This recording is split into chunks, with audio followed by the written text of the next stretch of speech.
Come valuta questo momento politico italiano?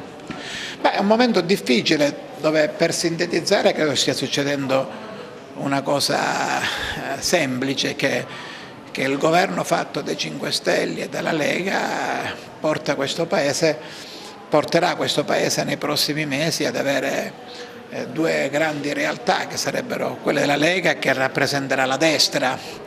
La scelta di Salvini di star dentro anche senza Fratelli d'Italia significa che Salvini si candida a rappresentare la destra di questo Paese.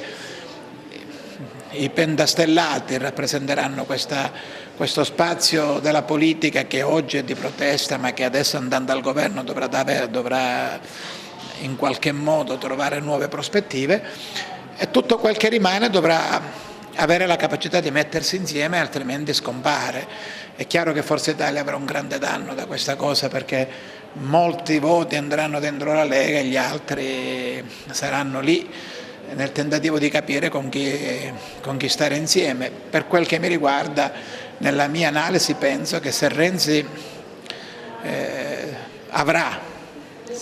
nei prossimi mesi, nei prossimi giorni avrà la forza di tenere la barra dritta al centro, al Congresso non si farà travolgere dalla sinistra del PD, potrebbe diventare nel futuro una prospettiva a cui possano guardare tante persone che dovranno scegliere di votare. Faccio un esempio: se domani ci fossero 3 partiti, quello di Renzi, la Lega e i 5 Stelle, i tanti moderati tra questi 3 che cosa possono scegliere di votare? Esclude Berlusconi, che pure è stato riabilitato. Beh, io non escludo Berlusconi, sono realista. Berlusconi è stato una parte importante della politica di questo Paese, però l'età vale per tutti. Io credo lunga vita a una persona che apprezzo, che amo e che voglio bene, però alla sua età non credo che possa durare per sempre. Prima o dopo, in quel pezzo di area moderata, quando Berlusconi smetterà di fare politica, dovrà trovarsi una soluzione dove andare a riposizionarsi. I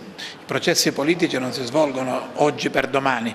Io ho fatto un'analisi che varrà per i prossimi 5 anni, per i prossimi 10 anni. È chiaro che di qui al futuro tanti ex centristi, moderati di Forza Italia, democristiani, dovranno scegliere di stare o con la Lega o con 5 Stelle o con quel che rimane dei partiti moderati. Purtroppo sarà così. Io spero e mi auguro che ci sia un altro Berlusconi di turno che possa alzare questa bandiera e diventare protagonista, e che lo possa fare finché può anche Silvio Berlusconi, ma prima o dopo bisognerà che qualcosa si riassesti e vediamo cosa succede.